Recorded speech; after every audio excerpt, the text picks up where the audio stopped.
Hey guys, and what is up? We have a new series here on Forza 5, and as you can see, it is a bit of a car showcase with some footage of the car actually performing in different areas, such as the speed, handling, braking, and everything else like that. As you can see, the car costs 50,000 credits, and it is a BMW 1 Series M Coupe. It is a 2011 car, obviously BMW, a German company. But moving on very shortly, we got some stats for you. This car is a C-Class car, as you can see here. However, I have upgraded it. Its current horsepower is 354 and it weighs 3,209 pounds. But its original, the stock car is 335 brake horsepower and it weighs 3,296 pounds. So it's quite a nice weight reduction and a nice bit of speed added to that. Now, as you can see, the stats on the side there if you want to have a quick look. But now we are going to move on to some actual footage. So I've rated a 7 out of 10 for the acceleration, and I'll show you why. Now, the car is quite light, and getting off the mark right here, you can pick up a lot of speed. Obviously the cars ahead are a bit faster. They're probably a bit lighter as well, so they've got a bit more speed than that. Coming out of corners, it's actually really quick. Nearly lost control there, but as you can see there, we pick up some incredible pace and go past that car with ease.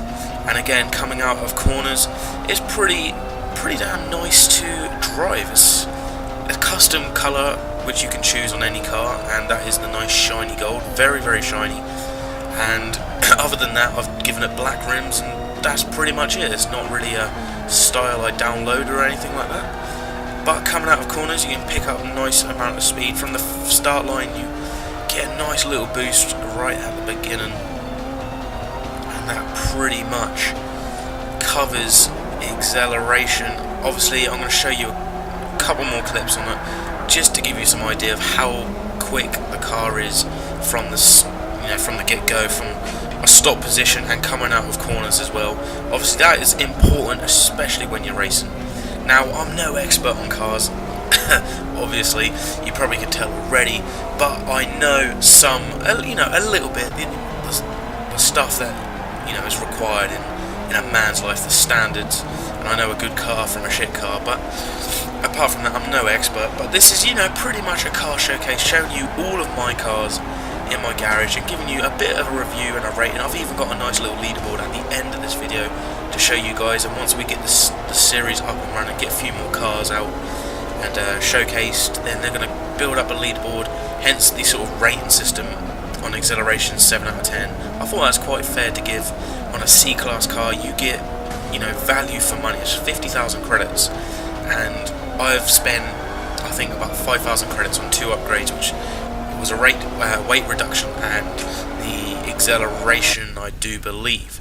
Now, moving on to handling, I've given a 6.8 out of 10, and this is testing at times. A C-Class car, this is pretty much a bog standard car you can drive around the streets in. It's not too much of a racing car, but it is quite light and quite agile. But the handling, going around corners, you often skid, and you will see here braking and skidding. Right there, that was one of the ones I nearly fucking lost control completely. Apart from that, it's okay. It's not amazing. It's not poor. I'll give you that.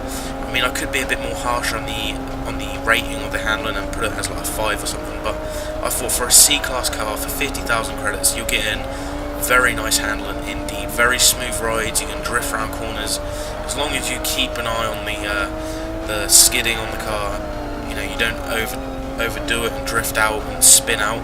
As long as you don't do that, you're fine. Drifting around corners here, this is why I've given quite a high rating. It's a very nice car to control once you get used to it as well. It takes a couple of races to get used to it. I've driven quite a lot in this car actually. I've done a whole series on this, not YouTube series, the event series on this using this car. It's pretty damn awesome. Again, testing another track. I've done a mountain type track, and then we've got I think this is Catalonia, the Spanish circuit. And again, we're keeping good control of the car. Very nice to use, very light, but there is the odd occasion where you will skid out. And another one here, obviously me going around the corner a bit fast, but you know, just sort of proving to you guys the handling is actually quite alright. Now we're going to move on to another part of the car we're going to look at, the braking. A 6.9 out of 10 I thought was quite fair. Very similar to the handling, but obviously when it comes to braking, it is very important. You want to brake, and you don't want to sort of, you know, brake too early or brake too late. And if you brake too late, you want to be able to stop in time to get around the corner. And there's a couple of occasions here where I overdo it, and you know, I can't keep to the racing line because of it. The braking's not amazing, but it's good enough to rate when I race, and especially on a C-Class car.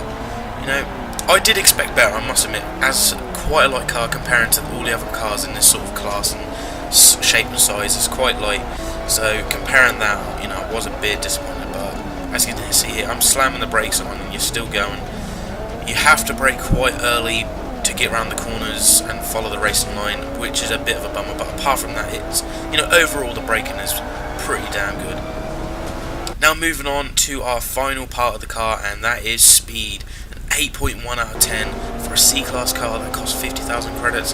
It has got tremendous speed, and bear in mind I've only given it a little upgrade. I think my max, my top speed I've got it up to so far is about 154 miles per hour, which is actually pretty damn good for a C-Class car, and it gets some speed alright. And with the handling and braking all into play, as you can see here, coming around here over 100 miles per hour, hitting 120, moving up to 130, and we're kept control, and we are overtaking cars like they are nothing. Absolutely brilliant drive that was. I must admit, I am enjoying Forza 5, and that's why I wanted to do a series for you guys to enjoy.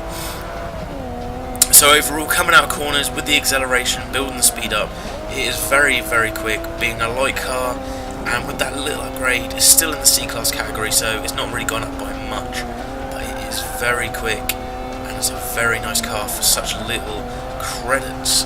Definitely a good car to invest in if you want a little race.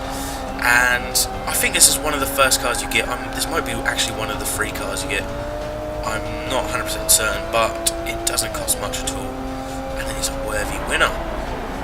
Obviously this is the first car I'm doing, so when the leaderboard appears, obviously you're going to see loads of empty spaces, but that is obviously understandable.